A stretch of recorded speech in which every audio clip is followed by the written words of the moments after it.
Are you ready? Okay.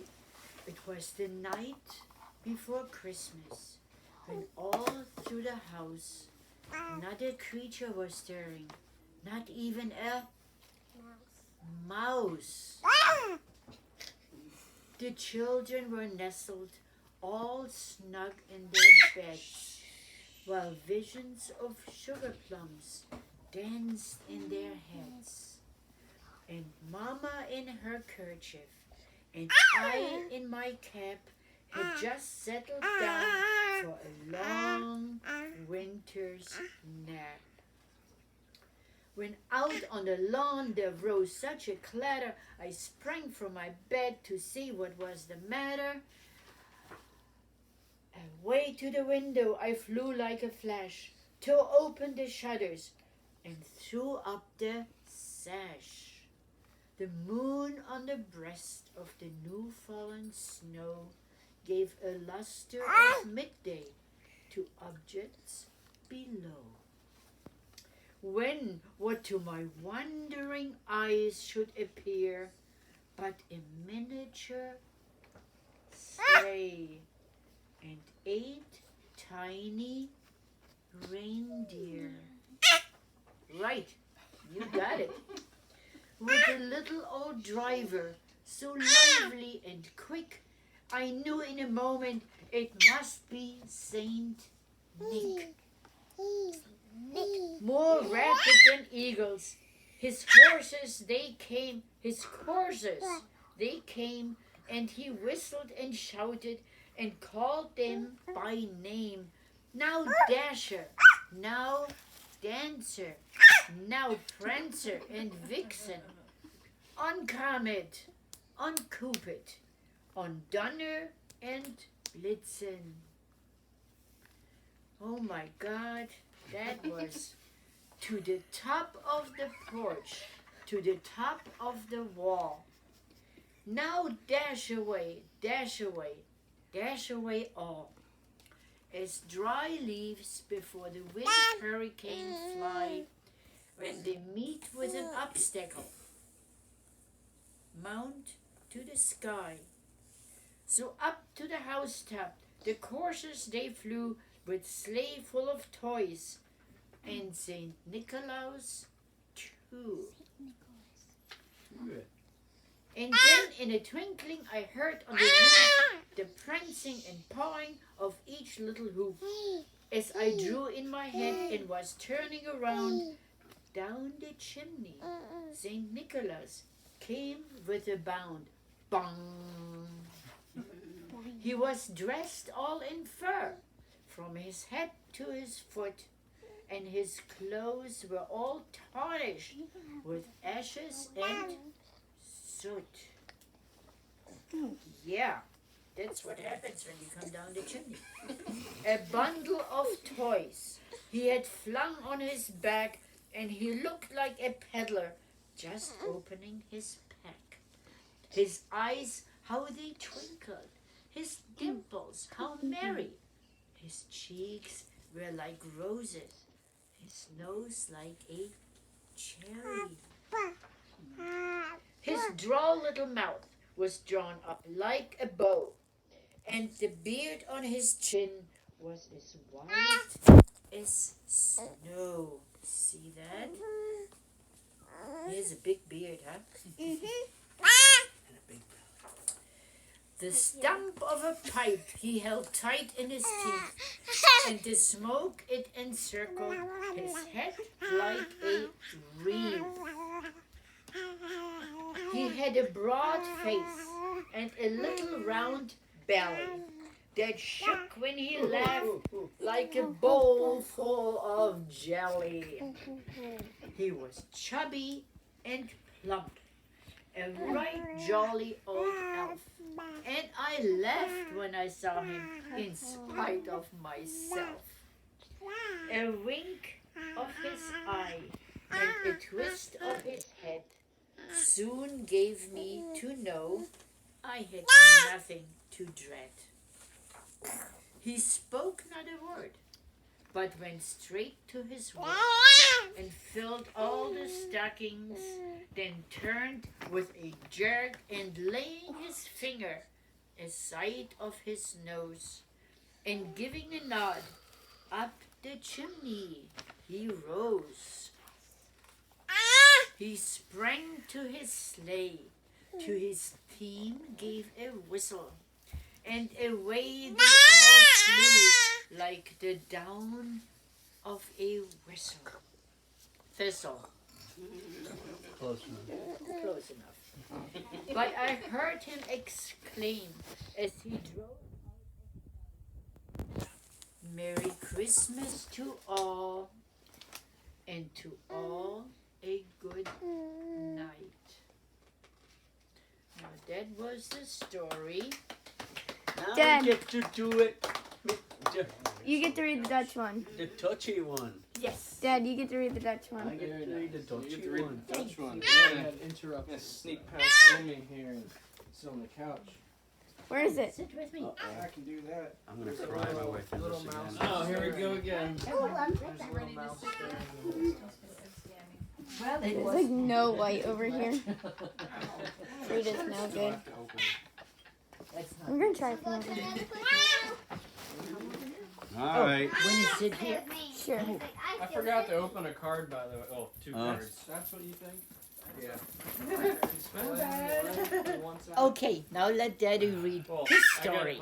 Okay. It's a Pennsylvania. This is a Pennsylvania Dutch night before Christmas. Everybody ready? Yes. Yes. It was night before Christmas and all over the farm. Nothing was schusslich. No cause for alarm. The socks were all hung by the chimney just so, Can you take him? with the hopes that they get filled up from ankle to Give him toe. to Mommy. The Nix Nutzits snootsing without any sound in their heads, clear toy candy, been dancing around. And Mama and me, well, we out in the light, crawled under the covers and snuggled up tight. We can do that too. Then from the outside we heard something fierce that made open our eyeballs and rattled our ears. There was crashing and banging, and could it be true? Did our ears deceive us, or was that a moo? Then off to the window we ran in the dark, kicking the dog accidental. He started to bark. Oh, yeah. That one too. When we looked through the window, coming in through the gate, it wasn't von Moore. We saw it was 8. 4 cows and 4 steers. They were harnessed somehow. They were dragging behind them an old-fashioned plow. And there, just behind it, as sour as a pickle, was a fellow we knew had to be Belschnickel. He wiggled that plow to keep going on course. I think he'd be done better if he'd had a horse.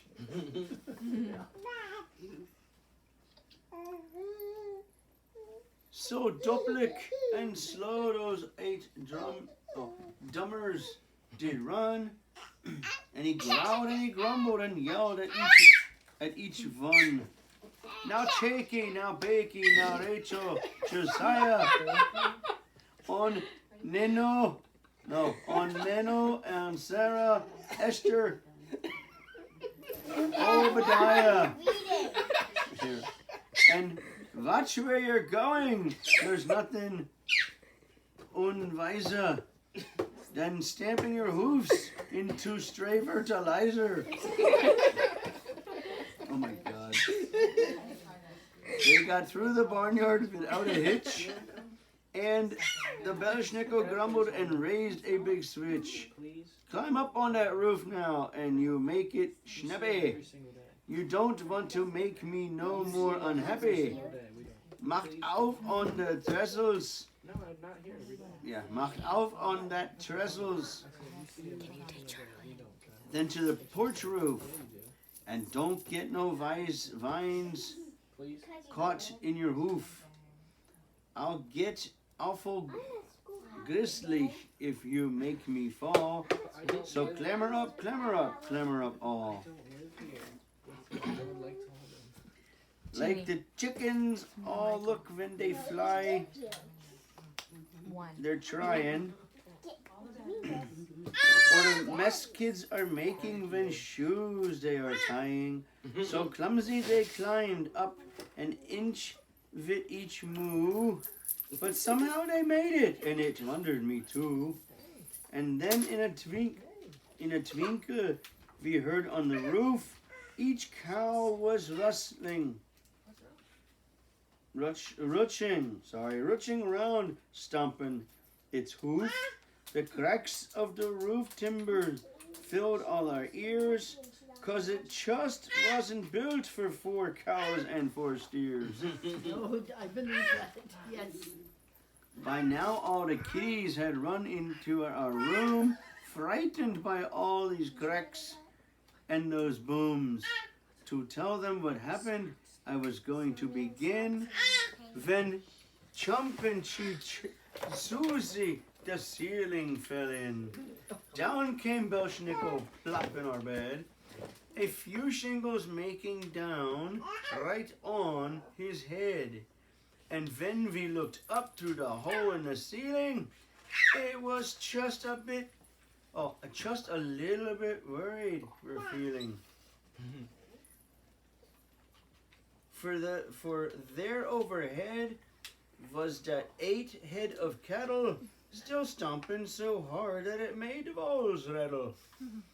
We felt as if we'd all cursed and verhexed, or we'd all been cursed and verhexed, and that cows would fall down into our bedroom next. But they on the roof stayed, and I wiped away sweat. Then looked at that scary old Belschnickel yet. Dad, are you ever gonna use your real voice? Nope. They had got to his feet. No, wait. He had got to his feet and was brushing his breeches, holding his sack and using his switches. He was dressed all in black from his head to his hat, and he frowned and said, "Hey, what are you looking at? Ain't you never seen no Belschnickel before?" Well, I had, but the others had come through the door. His beard was all strublich, as white as snowfall, and his belly was skinny. It nearly was all. I couldn't help thinking that this crabby guy could use a few dumplings and shoe fly pie. I guess he was too skinny. His eyes, they looked angry, but though they seemed wild, when he looked at the kitties, he just sort of smiled. Then he wiped it away like he'd made a mistake, or for he some schnitz and snap Mama should make. Then he asked all the kitties, "Have you been bad or sweet? If it's been that you've been..." Wait a minute. "If it's good that you've been, then I'll give you a treat. But if you've been bad, then I'll warm your britches with one of my special bad kitty switches." He'd smack him in the butt. Bad. Or give him cold. No, just smack. Yes. No, not this guy. He'd smack him with a switch, which was a stick. Because they were bad. It's even worse. They That hurts. said they'd been good, and for telling the truth, still he glowered at Amos. He grimaced at Ruth. He frowned down at Abner, who just kind of grinned, and the Belschnickel leaned down and tickled his chin. "Ah, crabby, I might seem, but don't you forget, I ain't never had to spank one kitty yet. It just might be something around in the air. Makes the kitties act better at this time of year. So his switches he dropped, and he opened his sack, and he handed out oranges, yo-yos and jacks. A dolly for Ruth and a wood horse for Amos. We laughed as we watched him. And who could blame us? And finally he gave Abner a teddy. With that final gift to leave, he was ready. But he said as he crawled over the shingles and sticks, I'll send over Stoltzfus, your broke roof to fix.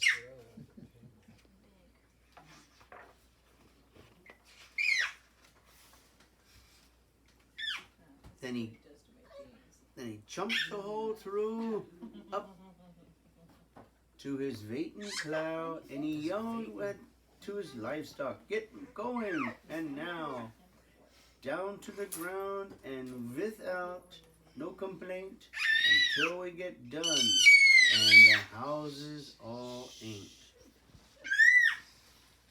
They sprung off the roof to the yard way below, where they stuck in nearly 40 inches of snow, and that Belschnickel yelled, brushing snow off his head, Merry Christmas, Zool! Now just go back to bed. It's not easy to read